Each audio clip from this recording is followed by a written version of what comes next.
Et yo tout le monde, c'est Farsapa aujourd'hui, très content de vous retrouver pour le troisième épisode et déjà de ma série de présentations sur les partis politiques du Québec. Aujourd'hui on s'attaque à Climat Québec, donc encore l'un de ces partis un petit peu plus mineurs, un petit peu moins connus, moins mis en avant par les gros médias normalement. Même si bon, celui-ci Climat Québec, j'ai vu qu'il y a quand même beaucoup plus d'informations déjà que les deux précédents, donc c'est pas mal. Et puis on va commencer tout de suite avec la vidéo. Pour ceux qui connaissent pas encore ce format, ce concept, je vous mets une vidéo qui explique tout, qui présente voilà cette nouvelle série en haut à droite. Donc on va commencer nous tout de suite avec l'histoire du parti. Et pour le coup, bon, encore une fois, comme les deux autres, il n'y a pas énormément d'informations que je peux vous dire. Je peux juste vous dire que sur le site de Élections Québec, c'est un parti qui a été officiellement autorisé le 2 août 2021. Donc voilà aussi qui a participé à sa première élection générale en 2022. Dès la création du parti, il y a eu une grosse campagne de promotion avec leur chef que je vais vous présenter un petit peu plus tard, mais sur Facebook, sur les réseaux sociaux, tout ça, ça fait un petit peu de bruit. Il y a eu aussi un congrès de formation directement pour élire un petit peu les représentants du parti et parler un petit peu de la ligne directrice. Et puis, comme d'habitude, une très grande désambiguation. Ce parti-là, donc Climat Québec, n'est absolument pas lié au Parti vert du Québec, et en fait d'ailleurs c'est même deux partis aux idéologies assez opposées, voilà, malgré forcément l'aspect évident que ces deux partis qui défendent le climat, en réalité ces deux partis qui sont en total désaccord sur des aspects fondamentaux de la société québécoise que, encore une fois, je vais vous expliquer un tout petit peu juste après. Donc voilà, faut vraiment pas mettre les deux ensemble. Et aussi, parfois, on peut se demander, voilà, c'est quoi l'utilité de l'existence d'un tel parti comme Climat Québec alors qu'il y a déjà un parti vert au Québec. Mais vous allez très vite comprendre, et d'ailleurs c'est même la question que je me posais aussi, genre pourquoi ce parti existe alors qu'il y a déjà une formation qui défend justement l'idéologie environnementaliste. Mais vous allez tout comprendre tout de suite avec les idéologies de ce parti-là dont on va en parler sans plus tarder. Donc bon, je pense que voilà, sans grande surprise, vous pouvez deviner que l'idéologie principale de cette formation, c'est bien sûr l'écologie, la protection environnementale à tout prix, la réduction des gaz à effet de serre, le combat contre les changements climatiques, la diminution des effets du réchauffement climatique, etc., etc. Bon, je pense que voilà, c'est pas une grande surprise, le parti s'appelle quand même Climat Québec, littéralement. Toujours dans l'idéologie, il faut savoir que contrairement à certains partis, que c'est plus en mode la carotte, tu vois, c'est plus en mode on va aider les gens, nanani nana. Climat Québec, eux, c'est vraiment des écologistes assez radicaux dans le sens que ils prônent une écologie au-dessus de tout. Ils pensent que l'écologie devrait être le point principal de toute action gouvernementale. Donc dans tous les secteurs d'action du gouvernement, l'écologie devrait toujours être considéré en priorité. Ensuite, pareil, comme je l'ai dit, c'est un parti un petit peu radical dans l'écologie, dans le sens aussi que eux, ils pensent vraiment qu'on est dans une urgence climatique absolue et qu'il faut à peu près tout changer dès maintenant, contrairement encore une fois à certains partis qui eux sont plus en mode ouais, on va faire un peu d'effort, on va faire ci, on va faire ça, mais en vrai on va pas trop changer non plus. C'est les caractéristiques classiques d'un parti vert. Mais maintenant, la grosse particularité de ce parti spécialement, c'est que c'est un parti profondément indépendantiste. D'ailleurs, bon, si vous connaissez un petit peu la politique québécoise, vous avez reconnu sa chef Martine Ouellet, vous savez que c'est une indépendantiste dans l'âme. Ils pensent absolument que pour mener à bien leur projet écologique, le Québec doit devenir une nation indépendante. En fait, ils accusent la Fédération canadienne d'être un gros pollueur pétrolier, que le Québec peut pas mener sa révolution écologique, environnementale si on reste dans le Canada. Donc voilà, c'est leur point de vue. Bon, bien sûr, dans la même veine, c'est un parti qui est absolument contre les grandes entreprises polluantes et les lobbies du pétrole et des industries polluantes d'une manière générale. Ceux qui sont pour, en revanche, bon, comme vous l'avez deviné, je pense, c'est les transports en commun et les transports actifs. Ils sont également grandement pour les forêts et les espaces naturels, en gros, genre la conservation, tout ça. Ils pensent que la forêt, c'est vraiment l'élément clé dans cette transformation écologique du Québec qu'ils veulent mener. Ensuite, aussi, caractéristique très intéressante, Climat Québec, ils sont vraiment pour un État fort. Ils pensent que l'État actuel, le gouvernement actuel du Québec est affaibli par le néolibéralisme,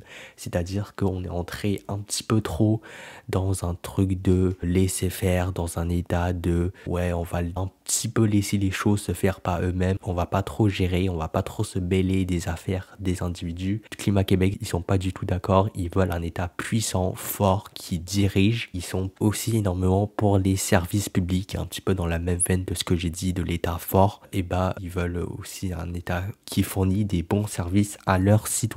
Maintenant, on va parler un petit peu vite fait de la chef, et là, pour le coup, c'est vraiment pas n'importe qui, je dirais même que c'est quelqu'un qui, parmi tous les chefs actuels des partis politiques au Québec, c'est peut-être l'une des personnes avec le CV le plus impressionnant. Donc voilà, c'est elle, Martine Ouellet. Je pense que la plupart vous le connaissez, c'est quand même une personnalité très connue. Alors, elle est née le 8 avril 1969 à Longueuil. C'est une ingénieure mécanicienne et femme politique québécoise. Elle a obtenu un bac à McGill et quelques années plus tard un MBA à HEC. Après avoir gradué, elle a travaillé à peu près 20 ans chez Hydro-Québec. D'abord en ingénieur de réseau de distribution. Elle a aussi été conseillère. Elle a aussi été chef de projets spéciaux et chef d'efficacité énergétique. Donc voilà, une femme qui a eu une brillante carrière d'ingénieur à Hydro avant de se lancer dans la politique. Finalement, c'est en 2010 qu'elle va faire le grand pas où elle a été élue avec le Parti québécois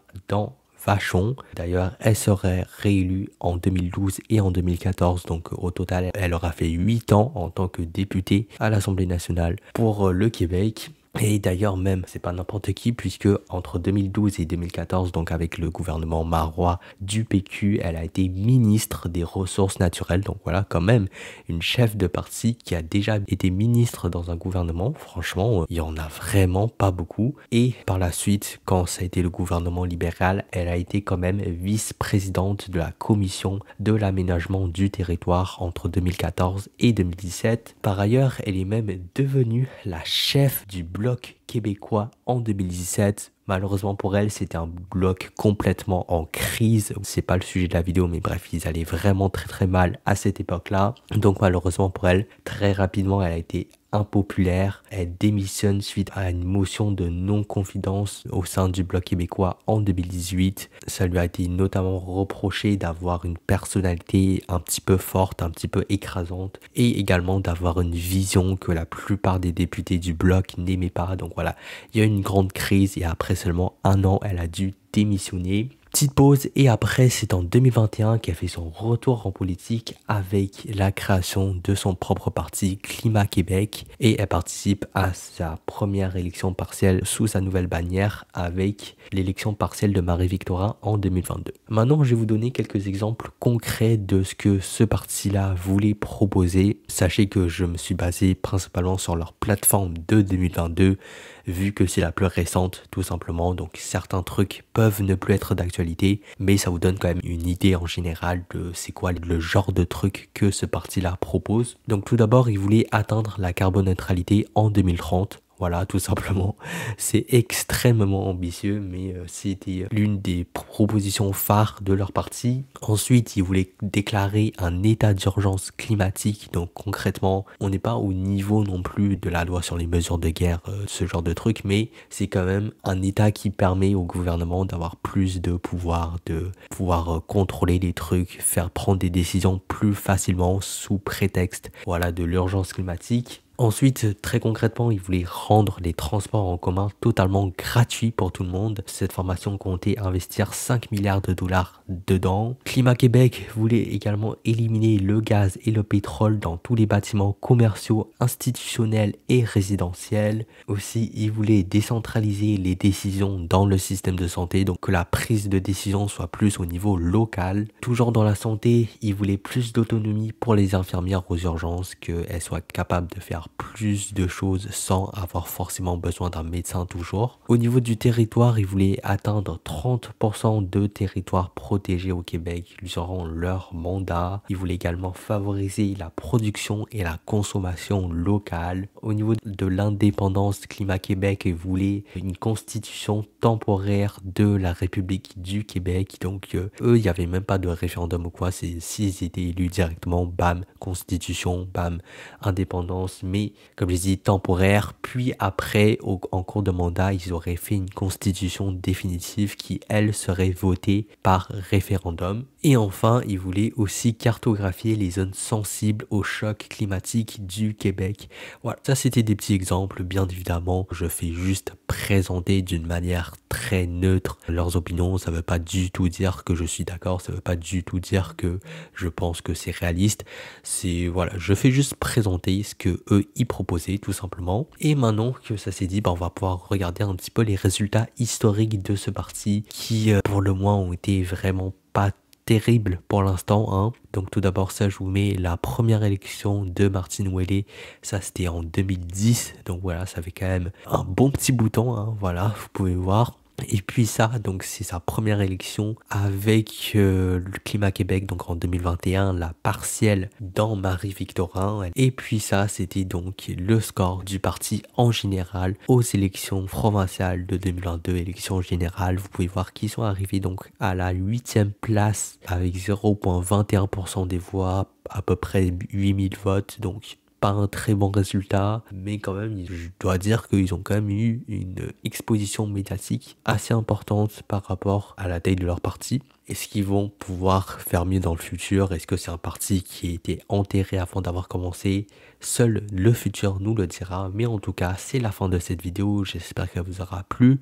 Si c'est le cas, n'hésitez pas à voir les autres que j'ai déjà sortis donc sur Bloc Montréal ainsi que Démocratie Directe. Et puis nous, on se dit à très bientôt pour de nouvelles vidéos. Salut tout le monde, c'était Frastrapa. A plus, à la prochaine. Allez, ciao!